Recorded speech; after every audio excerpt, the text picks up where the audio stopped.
Ya. Ha gelin. Ay. Güya səsdən şikayət gəlib. Neyse. Gündüz aydın olsun Azərbaycan xalqı.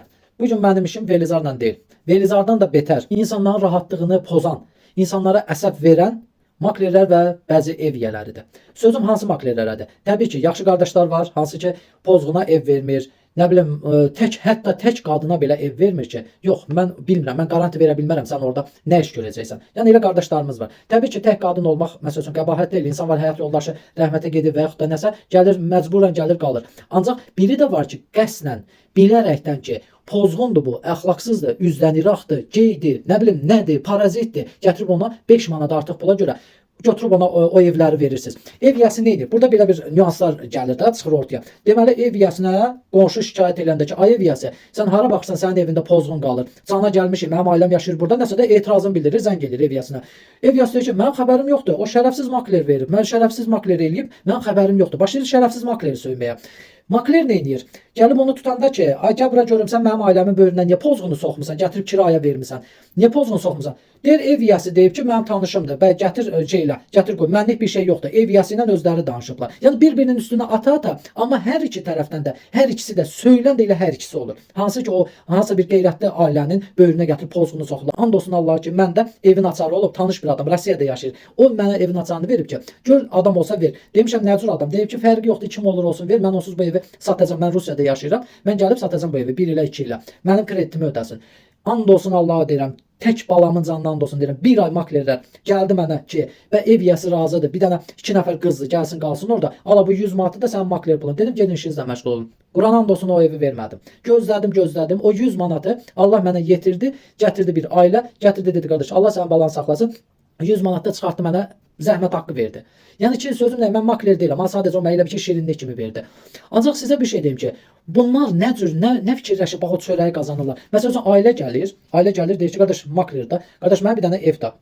Ailə uzaqbaşı 50 manat verəcək, maksimum 100 manat verəcək. Ona görə makler əgər zapasda orada bir 2 dənə quş varsa, 2 dənə məsələn gey varsa, üzdən iraq varsa, bilir ki, ondan 200 manat alacaq, bundan 100 manat alacaq. Bu ailəyə atqaz eləyir, götürür, verir o pozğuna. Amma sən bilmirsən ki, sən hansısa qeyrətli bir ailənin böyrünə, qonşuluğuna gətirib pozğunu soxanda o deməyəcək ki, bura bu pozğunu belə-belə olsun. Deyəcək, səni bura gətirəndə də belə-belə olsun. Ay ev yiyəsi, səni də belə-belə ol. Biraz vicdanınız olsun da. Biraz bu xalqı niyə belə əsəb verirsiniz xalqa? Bax bu Velizar durub ev yiyəsi gəlib, qonşu cana gəlib. Qonşu artıq bu təhqirlərə, bu səsə, küyə dözə bilməyib. Gəlib qapını döyüb, verib polisə birbaşa. Əcəb eləyib, and olsun Allah.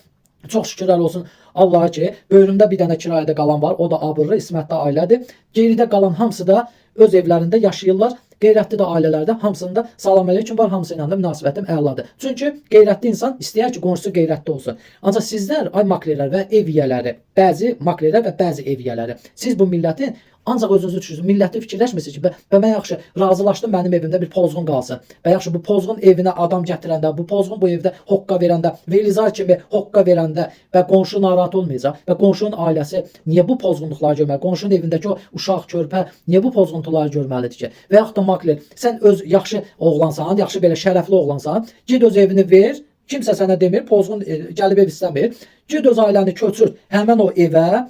Onları da götür, gətir öz evində saxla. Görün qalarsan, qalmasan axı, sən eləmərsən axı onu. Çünki sən evinə ləkə gətirməzsən, sənin evinə hansısa pozğun qalmağa. O hadisa mənim bir yaxın bir qardaş var, evini bir maklerə vermişdi. Demiş ki, ancaq ailəyə. Makler neynədi? Zəng gəlib qardaş, bir nəfər oğlandı, saxladığı ilə, yaşadığı ilə qalacaq. O da deyib ki, götür onu, o oğlanla o yaşadığı hər kimidirsə, apar evində saxla, evindəkilər də gəlsin, mənim evimdə qalsın. Eyb yox, mən ona razıyam. Yəni bu bilirsiniz nə deməkdir? Yəni ki, mənim evim sənin üçün xana deyil. Əgər xana sənə qəbuldursa, öz evini elə xana. Yəni bu o qardaş o sözü o maklerə çatdırdı. Yəni özünüzə dəyər verirsinizsə, ailənizə dəyər verirsinizsə, Velizar kimidir, nə bilim o biridir, quşudur, bayquşudur. Yəni hər nə idi, hər nə zibilidir, onlara ev verməyin. Deyin yoxdur. Mən Kristal Abşeronda yaşayıram. Kristal Abşeronun adı niyə çıxıb? Çünki gətirib Kristala doldurub o şərəfsizləri, üzdən iraqları, nə bilim pozğunlar gəlib doldurub. Bugünkü gün burada bu boyda qeyrətli ailələr yaşaya-yaşaya Kristalın adı çıxıb. Niyə? Kristal kimi gözəl MTK yoxdur. Kimlərinsə badına gedib Kristal ad çıxardıb. Şükür Allaha ki, buradakı qeyrətli oğlanlar, insanlar, ailələr, qadınlar onu pakrivat eləyir. Yəni sayca. Yəni belə şeylərə nəzarət edin. Birinci öz kimisə ailəsinə dəyər verin ki, kimsə də sizin ailənizə dəyər versin və o pozğunu gətirəndə kimsə sizin ünvanınıza pis sözlər deməsin. İndi o Velizarı kim gətirib ora? Həmin makler də söyür. Həmən o ev yiyəsi də söyüldü. Əziz xalqım, mənim deməyim odur ki, başqasının qeyrətini düşünməyən insanın özünün qeyrətli olmağı da yəni əhəmiyyət kəsb eləmir. Gərək kiminsə hansısa bir qeyrətli oğlanın da qeyrətini düşünəsən. Ən azından qonşunun, ən azından məhəllədə yaşayan hansısa bir yaxşı oğlanın ailəsinin qeyrətini, təsibini çəkmək bir kişiyə xas olan bir məsələdir. Əgər o yoxdursa, o artıq kişilikdən danışa bilməz. Allah xalqımızı, dövlətimizi qorusun. Allah qeyrətimizi, ən başda qeyrətimizi qorusun. Aclığa, susuzluğa dözmək olar, qeyrətsizliyə Allah uzaq eləsin. Var olun Azərbaycan xalqı.